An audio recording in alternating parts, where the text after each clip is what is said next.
We've got Ronan O'Gara with us. Ronan, good morning to you. How are you getting on? Hey, Ger. I'm great. And yourself? I'm good, thanks. We had James Collin there talking about that game against the All Blacks. He said that you said it was one of the best events you'd ever been at. Why did you guys not play in that game? What was the story with that? Because we were playing, Ireland were playing on the Saturday, if I recollect correctly, or is that... Yeah, no, that, like... It wasn't a trick question, was it, Ger? No. You just, like, is there a conversation? No, we were in camp on that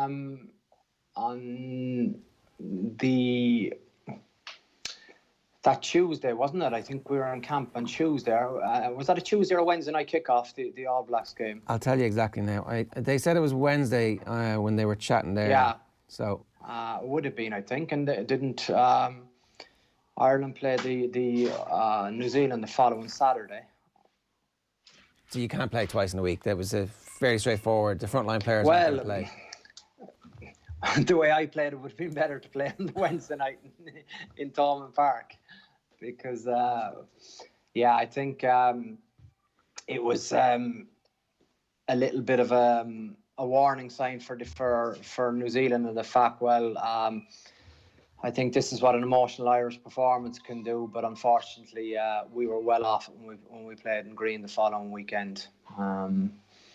But that game in Thomond Park, I suppose, when you're a player too, it's different when you know you're finished. But when you're going to the ground as a player, I remember it really well. We parked in my Ross behind the ground, and just to walk to the ground. And very funny story. It was it was my first time in the heart of my Ross, and Earlsy was obviously with me. I think we parked the car, myself, Dave Wallace and Keith Earls, in probably Earlsy's folks' house. And we were kind of walking to the ground, and Earlsy was kind of there, just keep her head down and keep going. And it was fine. But then we met one or two of the younger boys there, and one or two recognised me, and they kind of go, geez, one of the best kickers in the world is in my Ross tonight, and they told their friends, and it was just like, it was brilliant just to see the joy of it, and they just couldn't believe that this guy who was a kicker of a rugby ball was in their park tonight. You know, it was brilliant. And then you just got chatting to them, and just how nice the young kids were. And then they were kind of said, come on, bring us to the game. But sure, we couldn't bring them into the game. We didn't have tickets for them, but like, they just didn't understand it. But it was a great moment. And I think that probably was just set the tone in terms of, I think the people didn't know what to expect, really. And obviously with the history of Munster and the All Blacks, but you could hear in Irish camp the vibes coming out of the Munster camp, that something special was going to happen. Something special happened obviously before the game, but something special, as we know from hindsight, happened on the pitch as well. And I think it was, anyone who knows Rua Tapoki and his Maori values, and Dougie and what he stands for, and I think we had Jeremy Manning with Lafemi Mafi, so there's kind of elder statesmen and junior statesmen. So it was they really had the rest of the Munster team kind of on tune with the culture and the tradition of what happens with receiving New Zealand teams. So it was just watching it from the stand, I just think it was probably a little bit, I wouldn't say subdued, but the moment the haka, I suppose, the Munster New Zealand boys did the haka, it just, I think, took any sporting event I was at to a whole new level, because you were kind of saying, it's not going to really work with four, is it? But it did work, and it worked incredibly well. And then it was game on, as Ger Canning would say, game on, you know. So it was a fantastic spectacle, I suppose, just to kind of go to see it. But you were kind of, as a player, you were measuring up, and you just were like, oh God, I just wish I was out there, because it's your club, Munster, and it's so special. But it was so good for guys that didn't have the biggest day on European Cup finals. This was what you'd like to think that they hang around for, and they don't go to other provinces for. we don't know Rua.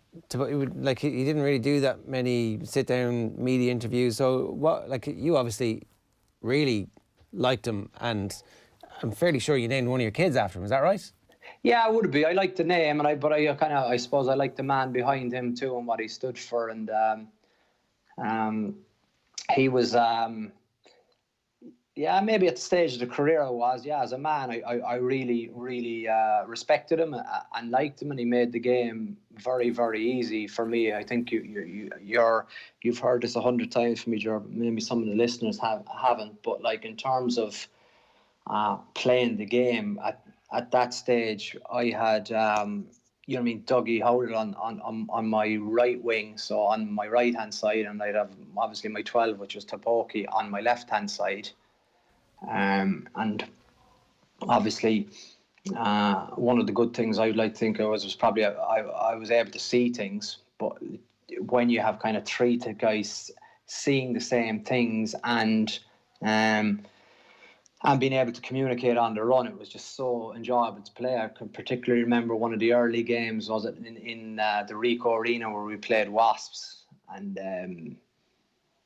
I don't think we'd probably had many games together, but we just really hit it off as a combination. And then if Rua said jump, Lafimi would say how high. Literally, it was like big brother, small brother, and the two of them were a brilliant combination together. And then Dougie was in charge of everything on the right hand side, which a lot of people probably wouldn't think of rugby like that. Rugby league would be more familiar with that, about left and right side attacks, but in rugby union you have it really as well, but we don't really use that language. Right. And as a man, what was it that stood out? Because again, I know nothing about him, or kind of. I suppose the fact that there's a great feeling on the pitch that someone has your back and will do whatever. I think I'm potentially had to earn that as well, but when you earn that respect, you have to kind of talk yourself up, which isn't great. But I can remember we went to Claremont and we got a bonus point out of it, a losing bonus point, but maybe set us up for that campaign where I got split, and I actually ended up getting 28 stitches in my right ear after the game, but kind of it was a complete accident. One of the flankers jumped over the rock and he landed on my ear, and my ear just kind of exploded and it was flopping down. So I obviously had to go, but so Rua presumed that's me done for the day. And then he kind of says, he just broke out laughing. He goes, "What are you coming back on for?" And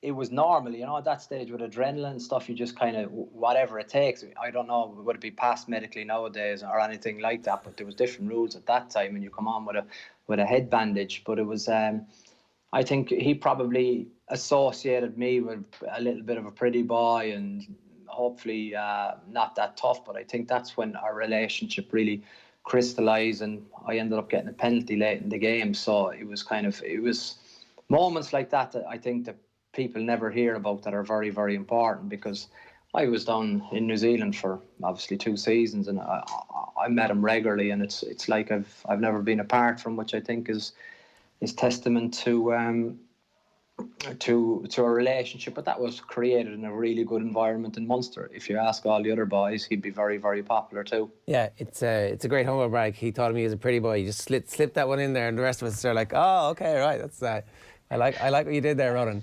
No. But in terms of, I suppose it was, there was obviously, I put my body on the line at times. Tackle technique can be questioned, but you don't run out the gate, especially not in Claremont when there's 16,000 baying for you, and you just can't roll over. But they're coming at you, and you just got to stand there and do the best you can. But that was. They were great days. Ronan, can I just ask about those very early days actually with Munster, because it just something that stuck out to me when you were talking about walking through my Ross before that game with Keith Earls was there ever a sense at the start of your Munster career about being a lad from Cork and the reception you got in Limerick, or perhaps even the Limerick lads during the games in Cork? Was there ever a getting to know period when it came to the fans that you almost had to build up an appreciation on their end of things for the Cork lad representing what I'd imagine a lot of Limerick people would imagine was a Limerick team? Yeah, great question. Yeah, it is. And I think it's... the most important thing to me too is I think the Limerick people took me as one of their own, and that doesn't happen very often, and that's the truth. But I think hopefully on European Cup nights in Thomond Park, I earned that right. I think through performances on the pitch, because for me, the Limerick. Joe Soap has their finger on the pulse big time, and the finger on the pulse big time in terms of how they analyse and how they, I think, judge the rugby player. So I had to earn that, and I was, a fancy Dan from Cork Cotton going up to play there. And, there's the infamous story of getting chased out of Tom Clifford Park by young Munster. I ran away from Desi Classy after I stamped on the other prop's head in a game, which was, I don't know what happened, but... wow, hang on a second. To do. How famous is that we don't know it? Just to give us the pot of history. It's very famous in Munster rugby circles. I got chased around the pitch by Des Classy, and all the Thomond Park, or all young Munster, 10,000 people there. Open the gate, O'Gara's coming, because I just there was no way I was standing up to him he was going to box the head off me. So I said to Desi, because I became very friendly with him in Munster camps, and still to this day over the years, I said, did you think I was going to stand there toe to toe with you? I said, no, I was going to use my evasive skills and just try and get away from you. But there was definitely, I suppose, periods where Cork players would have been judged a little bit harsher on, coming back to your question. But I think in my case, I think competing with Killian Keane and Barry Everett before that. But Killian Keane, I think, was very good for me in the fact that he was from Dublin, or he's from Dublin, but he was playing with Ger and Eoin and residing in Limerick. When he made the transition, I suppose, easy for me. And things like what he says in the local paper it's important too. I think for young guys to kind of go, well, I'm here to help the squad. It's not like, oh well, he's got a lot of weaknesses in his game, and this is this should be my position. He was completely the opposite. He was very supportive and very, I suppose, understanding of the situation, that hopefully I'd have a longer time in an Irish jersey than he would. I think it was a big challenge, and it's a thing now that I'm finished that was very important to me, that you got to earn the respect the hard way and the right way, and that for me was very, very important, because obviously I'm very proud of being from Cork, but playing for Munster, it's very important that that you're respected on Limerick territory. You've got to earn that respect. That was key. So would someone like Paul O'Connell have had an easier ride early doors wearing the red of Munster? No, I don't think so. I think Paul was very much easy to pick out from the pack at a very young age.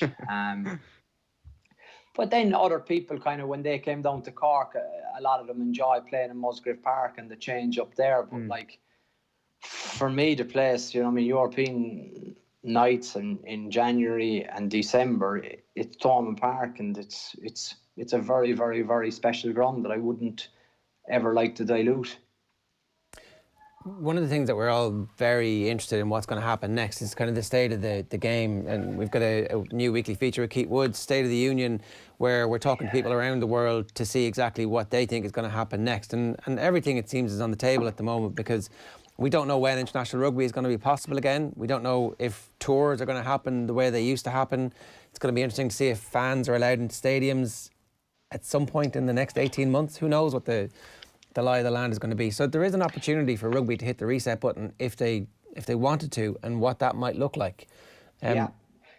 And we probably would need minimum 3 hours to even kind of scratch the surface. But as you said, Jared, now is the only time, because once we get back to playing and playing with people in the ground, it's too late because the machine is rolling. There's, as you said, there's a pause now.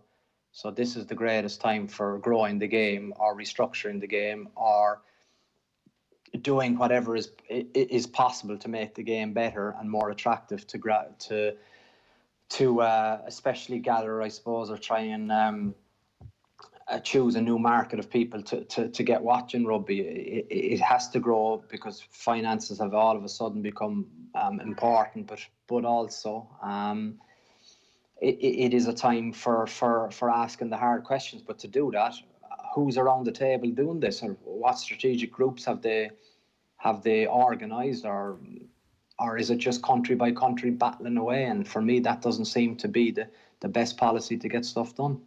It definitely feels like the sport needs to decide what the shared vision of the future looks like. And for me, I kind of feel like the player's voice needs to be elevated a little bit in this. Like there should be a rough number of games that you would expect a front line player, a top tier elite player to play every year. If you look at the NFL, for example, they play 16 regular season games. Next season it's going to be 17, and they play 2 or 3 preseason, and then you keep going week by week as long as you last. And everybody knows that's the absolute maximum number of games that you're going to be allowed to play. Like, what is the number of games that a rugby player should play, and then work back from that? Well, exactly. But I think even before that, it's kind of, you've got to ask the question, who owns the players? So in Ireland, the federation or the union own the players, but in France, the club owns the players. So already you have an instant loggerhead situation where the French federation don't control their players. They control it in windows, but I think the Premiership and the top 14, if I'm correct, the English players are contracted to their clubs, and then some of them have special deals with the RFU. But in France, players are contracted to their club. The wages of the French national team are paid by the clubs, and they're obviously increased in performance bonuses when they do represent France. But it's a very different model in terms of, I suppose, what we're used to in Ireland. And you can see already now, I think I was reading this morning that there's potential boycott of the European Cup because of, I think, how many French clubs are going to be in it. And the French and the English team seem to be very united in their vision. But if you were to play a top 14 season without barrage, that's without playoffs, you have 26 league games. So there, like, as you say, there's an awful lot of digging through here to get what is actually the best formula for having an attractive calendar that suits everyone. I think also, it doesn't make sense for me the fact that in June or after a European Cup final, a lot of Irish players go to the Southern Hemisphere in the depths of winter. And then the Southern Hemisphere comes to, I know we've been spoiled with the weather the last probably year or two at the end of November to play the big games. But if you were to reverse them straight away, I think it would be a far more attractive game, and you're not looking for extra windows. But the problem nowadays is you've 52 weeks in the year, you've probably 40 of them are viable because with the players' unions and with player welfare, 12 of those weeks, it's essential that the body recovers and its rest periods. So you probably have 40 weeks, and with that, I think if you could get 30 really meaningful games, you'd have a really attractive calendar. So 30 games is about the optimum for a player to be fully fit and all going well. You could play 30 games a year, could you? You could. Yeah, you could. You could, yeah. 30, 80 minutes is probably a bit of an ask, but I think when I was firing, I really thought the optimum was kind of 3 out of 4 Saturdays of the month. So, I mean, if that's 9 months of the year, you're up around 27 games, and then you have a 12-week pre-season. And but yeah, I think if everybody just agreed that was what the story was, then the players aren't going to play all of their league matches, and so the owners of the clubs have to realise that so if you've got 30 games, 10 of those are going to be internationals, or 12 of those are going to be internationals, and the club have you for 18 games, and the compensation gets worked out between, I will pay as the international team 50% of your salary to the clubs, and suddenly we're beginning to look like there's a deal doable at least. Yeah, but I think then it's the devil is in the detail. It's the nitty gritty. Take Toulouse, for example, where a lot of their players play for France. Okay, and if there's a double header, if there's a top 14 and a French international on it that weekend, because if they're looking to increase the amount of games that the national team are playing, the president of Toulouse isn't going to be very happy with that, because of the fact that he wants his players playing for Toulouse to give his team the best chance of winning. So already, you know what I mean, they're not happy. So what's the hierarchy? Yeah, and you need to work that out, and they need to be compensated somehow, because there's more money in the game from TV deals or whatever. And here's the thing: there's going to be less money. There's going to be less money for clubs, for people coming through the doors, and there's going to be less money for TV deals as we look on the other side of this, and there's going to be less money from sponsorship too. So I think all of a sudden everything is on the table and everything is up for grabs. Well, like that, I think that is exactly the key point. And there's, you know, I think we're 55 days in confinement. Today is the first day it's been lifted, and there's a semblance of normality back around the place, with, I suppose, a lot more volume of traffic on the streets over here this morning. But there's still 55 days that have passed. But where are we with the progress we've been, I suppose, attempting to make in the world game? I'm not too sure, because all of a sudden the big focus now, and there's enough of a focus on trying to keep clubs, I suppose, afloat with the financial implications and challenges. But as you rightly pointed out a number of minutes ago, if the people are serious about change, I think if you want to have realistic or improved change, a lot of work has to go into it to get the structures right, because this is the one chance when there has been a pause in any sporting calendar to get it right. So, but I suppose you're going to have to be united, and you have to adapt, and you're going to have to compromise to come up with potential solutions. But I think there is opportunities to get the calendar better. Do you think these conversations are happening? Like, do you think the ownership groups of the top 14 clubs and the English clubs are actually having these types of conversations with the respective unions, or has everybody kind of become very entrenched over the last while? Understandably enough. Definitely. I think there's a big meeting on Tuesday, which is tomorrow, between World Rugby and the French and the English League. So, you know, I think the big issue would be that the history involved in the top 14, they don't really like to move their calendar at all. So World Rugby are looking for example, in October, maybe Ireland playing France again, and are they going to play them a second time? And then all of a sudden, that's another weekend gone for players playing in the top 14, and what's going to happen around Six Nations time, and how many double headers are you going to play at Six Nations time? But that can be, I think, as you said, compromise can be easily reached there. It's just really, really important, I think, that you have, I think, really bright people involved in creating a potentially better calendar. Do you have any idea when you're all going to be allowed to go back to work and resume contact sessions and all that kind of stuff? No, was kind of option A, B, C, D and E at this stage nearly, and we're, as a staff, we're kind of working on potential scenarios, and so much is obviously dictated by the health minister in France. But there is a date of September the 5th for the first round of the top 14, and where everyone is kind of working back from that. But there's kind of 3 stages before you even get to that, obviously. So phase 1 is kind of a questionnaire and more and testing, and then phase 2 is kind of like a 3-week period to get the body back to where it probably was before confinement, and then you may have a 7 to 10 week pre-season where you obviously just attack as best you can, and then hope you play 2 friendly games and back to matches on the 5th. But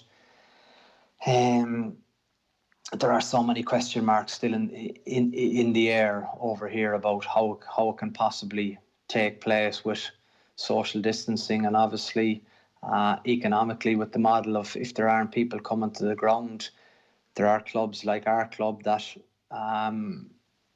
it wouldn't be sustainable. Ronan, were you in favour, just out of interest, at the time of abandoning the entire league? Because I think a lot of people have been mentioning over the last couple of weeks about how players and managers are left in limbo quite a bit at the moment, whereas there was a very definitive full stop put on sport in France. Yeah, it was brutal. I was completely against it, in the fact that I was hoping, I understand why it was abandoned, that's it, but like, your whole year is built on playing the knockout rugby, because I think, as a coach, you need that challenge, you need that competitive spirit tested, and even if you fail, I think you get great learnings and you get to taste it. Having worked from last July to now and not have that opportunity, it gnaws at you big time.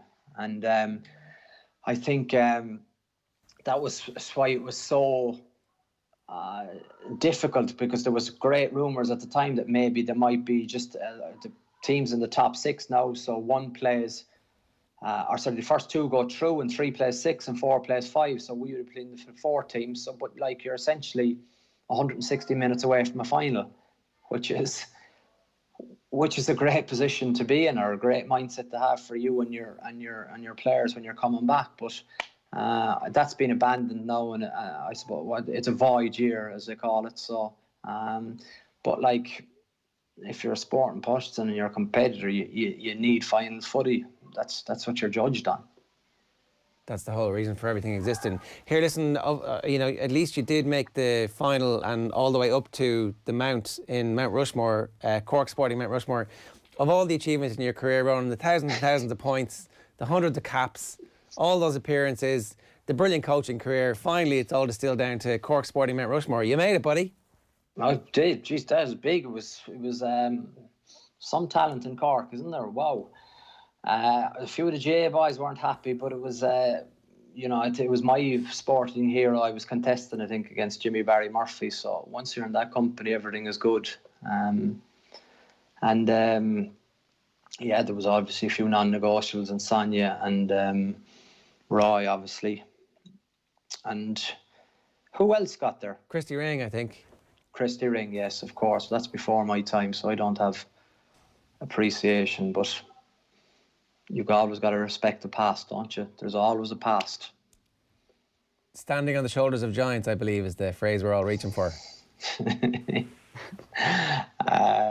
No, but it's very, very special. Believe me, I think it becomes more special when you're on the couch, because when I'm listening to the show every morning, and you can say it's grand. It's not grand if you're not on it, though, because if something, unfortunately, inside me that's ultra competitive, and I need to be there, and that's my mindset, and thankfully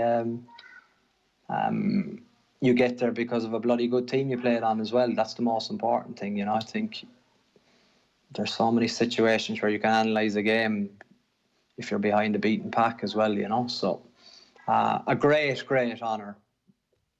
Meath is up this morning. Are the results out? The results are not out. Tommy Rooney is standing by. Yeah, I was chatting to Tommy. I gave Tommy my votes. Who did you stick on? Well, for 3, I had 3 definites. I went Sean Boylan, Graham Geraghty and Trevor Giles. Trevor Giles was an amazing player. And then I was leaning to Colin O'Rourke, and then I got sent through video clippage of Mick Lyons. So I said, I forgot about him. He was an animal. So he's straight in. But you have Barry Geraghty, you have Noel Meade, you have all the Horsey contingent. Johnny Murtagh. Johnny Murtagh. Oh, wow. Well, Johnny Murtagh is a genius, yeah, I think, when it came to riding horses, yeah. So I might try and steal him for Kildare, though, if he doesn't make it on to Meath today. So. And Shane Horgan, what county is Shane Horgan? Shane Horgan's Meath. No ifs, ands, or buts. He's Meath, yeah. He qualifies for a few counties, no? He went to school in Louth, I think, but... yeah, well, exactly, so... yeah, well, Shaggy is definitely up there, yeah. Oh, yeah, 100%. Look, when you were talking about competitiveness, you reminded me of Michael Jordan right there. I don't know if you've seen the documentary, if you're watching it, but... Wow, that's a compliment. No, I haven't, and... You'll enjoy it. I hear, yeah, it's on the list. I was so far behind in my own work, Ger, that I needed to... I kind of went podcast first, and I haven't got onto any visual stuff, so... I think for other people too, those leaders' questions that yourself and Stuart did were brilliant as well. I think there's so many nuggets in them from people all around the world. That's a great, I suppose, it's a great tool for anyone involved in sport. I found those fascinating. Maybe I'm 18 months too late, am I? No. Was that 18 months ago or 6 months ago? Yeah, that was 18 months. So we did 2 series of it. There's 2 seasons of it out. We must republish those at this time, and maybe get another few in the can. Yeah, they're good. They're really good. Right, well, on that note, thanks very much for all that. Good man. Plenty of food for thought. We'll talk to you again soon. Take care. See you guys. Cheers.